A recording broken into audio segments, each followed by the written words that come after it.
Otworište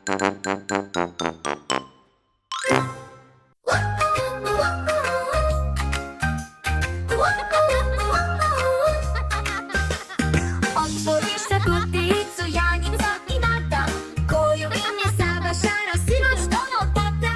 Iz kutije iskačio čupoglavac mali, pa je stao ko da pita, no što ste me zvali? Zvali smo te da nam pevaš. Htede reći Jana, htede reći, al ne može od teška smejanja. A Nata bi rado rekla, ja te nisam zvala, a od straha stisla joj se ta ostašta mala.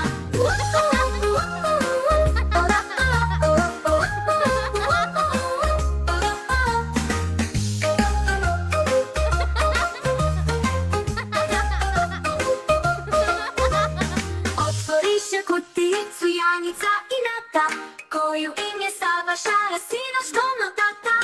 Iz kutije iskočio čupoglavac mali, pa je stao ko da pita, no što ste me zvali?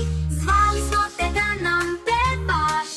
Htede reći Jana, htede reći, al ne može od teška smejanja. A Nata bi